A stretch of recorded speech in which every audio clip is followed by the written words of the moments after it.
Today, I'm going to do something a little different. As we remembered a couple weeks ago when Formula One started off in Bahrain, I did a NASCAR and Formula One predictions video at the same time. And it did really well. So what I'm going to do is do it again for at least one more race together and see how things go out. But this upcoming weekend, the NASCAR Truck Series, Xfinity Series, and the Cup Series will all head out to the Atlanta Motor Speedway to race at the track. And remember, folks, after the 2021 season, they decided to regrade the track and add a little bit more banking in the corners from 24 to 28 degrees. And that 28 degrees now makes it race like a Talladega and Daytona. So they're drafting, they're 2 and 3 wide all times, and it's going to be very exciting.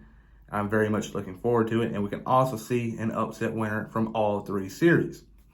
And also, Formula One is heading out for race number 2 out in Jeddah, Saudi Arabia. A lot of unknowns there. Remember last year, that epic battle we had between Max Verstappen and Charles Leclerc, and the year before, Verstappen, Hamilton, and Ocon.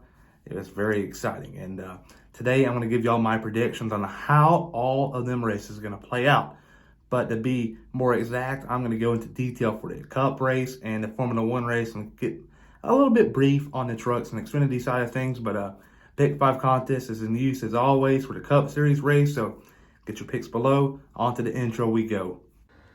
I'm Chase Briscoe, driver number 14 Ford Mustang for Stewart Haas Racing, and you're watching William Blackwell on YouTube.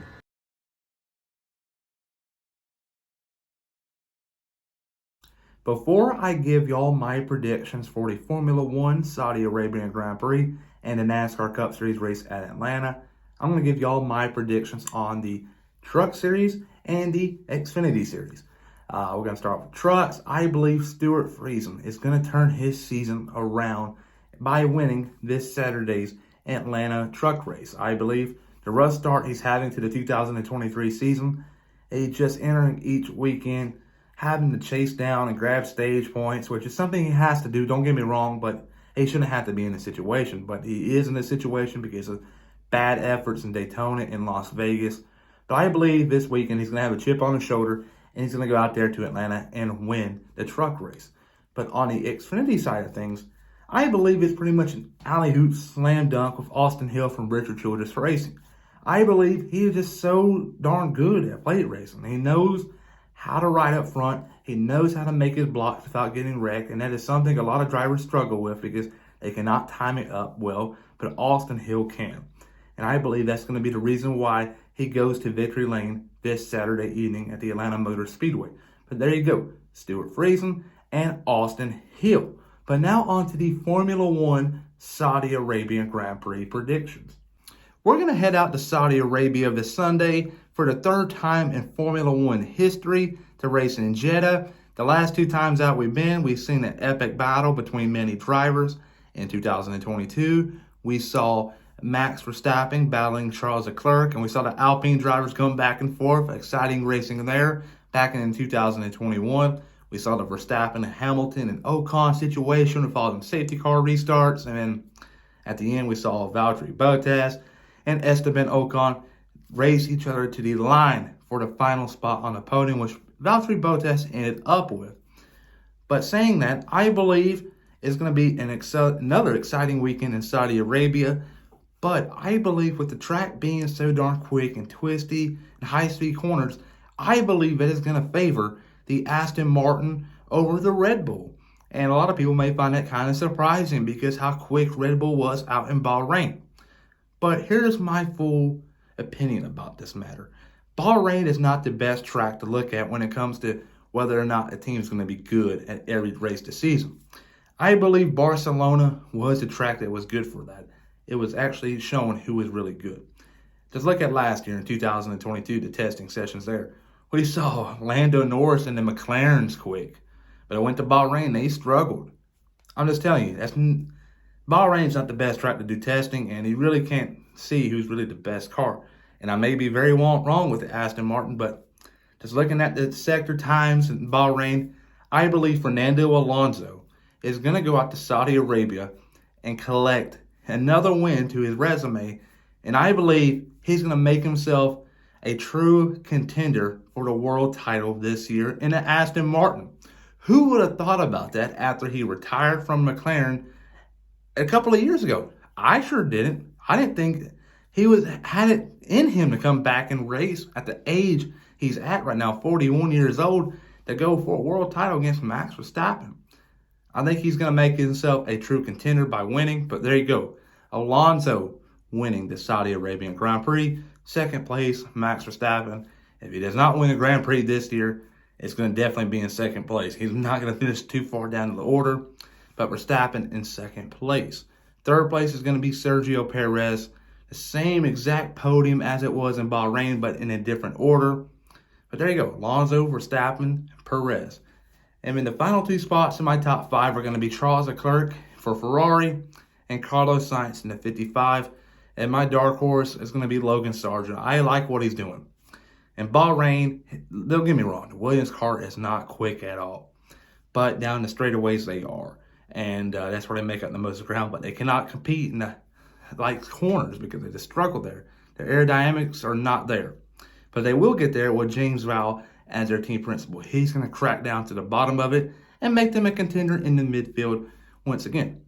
But he's not going to win the race, I think points are on the table, and I think that can happen. But Alonso winning the Saudi Arabian Grand Prix, Verstappen second, Perez third, Leclerc fourth, Sainz in fifth, and a wild theory I got building up. I'm going to talk about it in another video, but could we see Ferrari have a clean house with their drivers this offseason? And could we see two drivers reunite as teammates once again? Stay tuned for that video later on this week, but giving you a little hint about that. But on to the NASCAR Cup Series we go. This Sunday, the NASCAR Cup Series heads out for race number 5 of the season at the Atlanta Motor Speedway. And so far, we had the Daytona 500, which we saw Ricky Stenhouse Jr. getting the checkered flag. Out in Auto Club, Kyle Busch in the 8 car. Las Vegas, William Byron in the 24.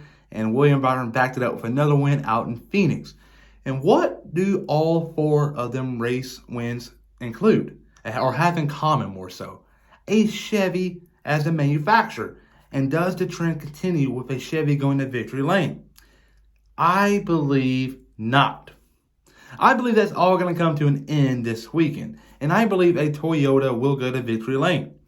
And I believe the Toyota driver that will go to victory lane will be Bubba Wallace. I'm going to catch a lot of heat for this one, but just looking back at the stats, I'm picking this not because of my feelings. I'm picking this because I'm looking at the stats, and this would be the driver who I put my money on. I think Bubba Wallace is just a well-rounded plate racer. He's going to go out to the Atlanta Motor Speedway and punch his tickets into the playoffs this year by winning the race. But coming home in second place, though, will be the 31 car of Justin Haley.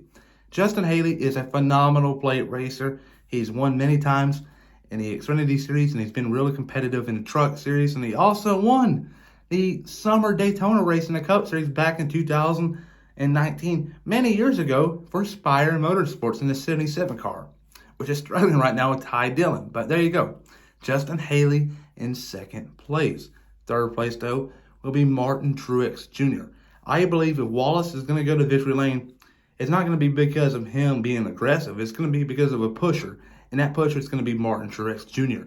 And there you go. Truex in third place. Fourth place, though, and fifth place, it's going to be both RFK cars. I think Keselowski will fourth and Buescher in fifth. I believe they're just too good together, and who knows, they can go out there and win the race. I wouldn't count that against them, but I believe right now Wallace is the driver I'm going with. But my dark horse, though, is going to be the 38 car of Todd Gilliland. This past weekend out in Phoenix, it was a very emotional roller coaster for that whole front row and Todd Gilliland little deal. Because front row at the beginning of the year told Todd, hey, we're going to want to put Zane in the car for a couple of weeks, and Zane Smith, that is. I want to see what he can do. You're going to be out for a couple of rides. Maybe you can find a ride or two to go a full season, but we wish you the best. Todd Gilliland will then go out to reach with a couple of 4 teams. But most exactly, though, Rick Ware. And Rick Ware puts him in the 15 car. And that started out in Phoenix. And he drove the 15 car.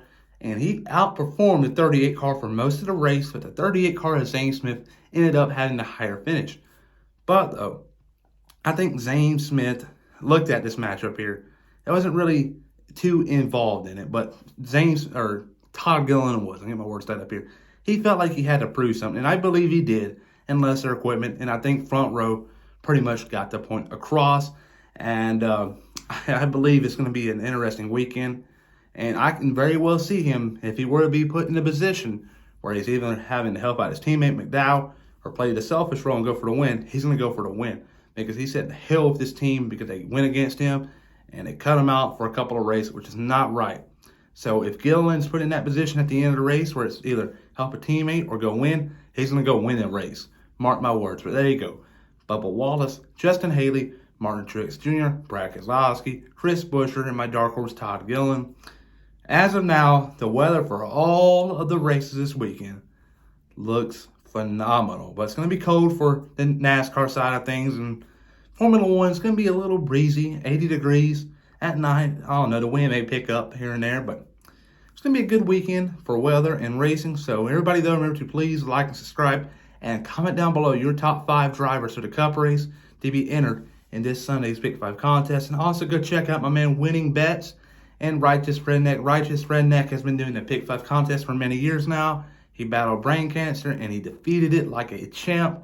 So go check him out and show your support for him because he deserves it. He's a great guy and does a lot for the NASCAR community. He did a lot for me growing up here on this channel because I would not be where I'm at without him. So go check him out, please. But everybody, don't remember to please like and subscribe.